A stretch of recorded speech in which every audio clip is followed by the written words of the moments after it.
bienvenue à notre preview MotoAxe pour le Grand Prix de Silverstone. Grand Prix MotoGP, donc on n'a pas vu de Grand Prix ici l'année dernière parce que crise sanitaire. Et donc voilà, dernier résultat en 2019, ça a été une super victoire d'Alex Rins sur sa Suzuki. Dans le dernier virage sur Marc Marquez, une grosse bagarre avec Viñales juste derrière eux qui est remonté sur la fin de course. Donc voilà, je pense qu'on va avoir une course énorme cette année. On a bien sûr, pour moi, les favoris de la course sont les 4 cylindres en ligne, donc les Yamaha et les Suzuki. C'est un circuit qui est très adapté à ces machines avec beaucoup de virages longs, on passe beaucoup de temps sur l'angle. C'est pas trop un circuit de moteur, même si c'est un circuit qui est assez grand. Et il y a aussi de la déterration pneumatique, donc ça, je pense que globalement, ça devrait favoriser les 4 cylindres en ligne. Alors du côté des Yamaha, c'est un peu le carnage en ce moment quand même, puisqu'on a quand même Morbidelli qui est toujours convalescent suite donc à l'opération sur sa blessure au ligament croisé du genou. Il est toujours pas de retour, donc il a été remplacé par Karl Crutchlow en Autriche pour les 2 courses autrichiennes. Et là, cette année, donc ici à Silverstone, il va être remplacé par un Anglais, Jack Dixon. Alors Jack Dixon, c'est un jeune pilote anglais donc du Moto2 qui a un petit peu de mal d'ailleurs en ce moment au Moto2, mais c'est un pilote que je connais très bien parce qu'il habite à 15 minutes de chez moi. On s'entraîne très souvent ensemble en vélo et en mini-moto. Alors je le fume en vélo, par contre en mini-moto, c'est lui qui me fume normalement.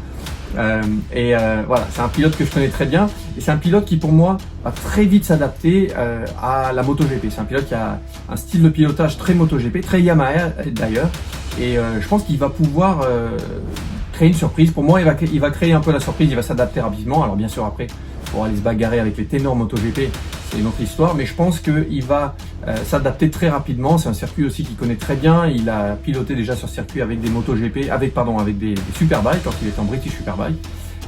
Donc voilà, Jack Dixon, on va le surveiller, surveiller ses débuts donc en MotoGP. Alors chez Yamaha, il y a bien sûr aussi la crise Viñales.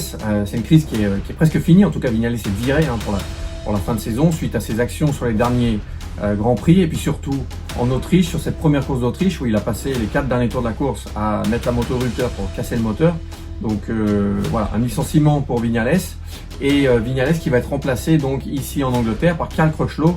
Karl donc qui est le pilote test Yamaha qui a remplacé Morbidelli dans le team Petronas aux côtés de Valentino Rossi pour les 2 Grands Prix en Autriche et qui maintenant va monter dans le team Factory, remplacer Viñales. Alors Karl, c'est un pilote qui va très très vite au circuit de Silverstone et c'est un Anglais aussi. Donc il n'a pas trop brillé en Autriche, mais enfin il était sur la moto de Morbidelli, la Yam 2019 qui est vraiment la moto la plus lente et de loin, et en Autriche je pense que c'est un gros handicap.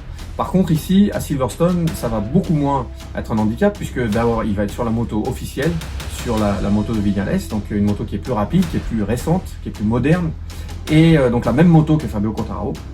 Et voilà, donc Karl il peut aussi, s'il se met en mode course, on l'a pas vu en mode course en Autriche, mais s'il se met en mode course, il peut créer aussi une surprise.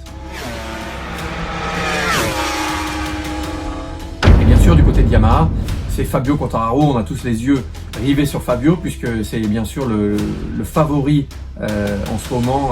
C'est un pilote, Fabio, qui est très en confiance, qui a fait un début de saison exemplaire. Et en Autriche, donc un circuit qui était difficile sur le papier pour les Yamaha, qui a surpris. Alors il n'a pas eu de chance sur la deuxième course d'Autriche puisque il a été pénalisé par cette pluie qui arrivait à la fin, mais il a fait un très très beau début de course. Donc voilà, Fabio pour moi c'est un des favoris, si ce n'est le favori de cette course ici à Silverstone.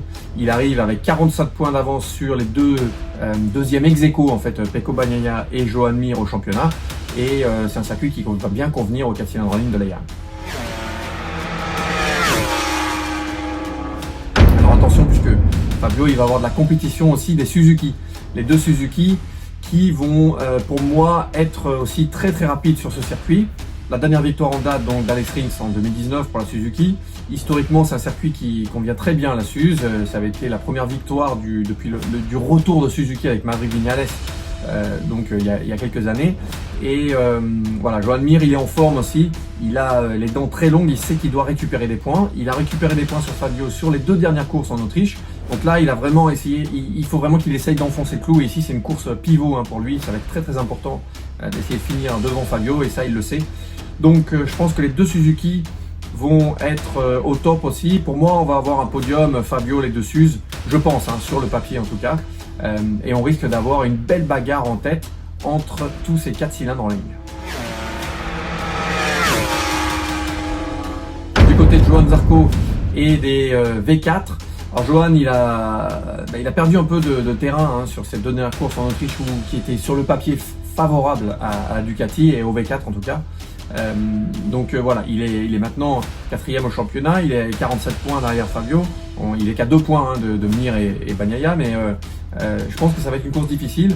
Pour moi, les V4, je pense qu'ils vont tous un petit peu galérer, je les mets tous un peu dans la même case, les Ducati, les KTM, l'Aprilia peut-être pas parce qu'elle arrive des fois à compenser un peu, mais je pense que ça va être une course difficile pour les V4, à moins que la pluie s'en mêle. Si la pluie s'en mêle, là, les V4 vont pouvoir briller. Et bon, la pluie n'est pas annoncée, mais on est quand même en Angleterre. Et ça, moi, je suis bien placé pour le savoir. C'est quelque chose qui peut arriver. Donc, il ne faut jamais dire jamais avec la pluie ici.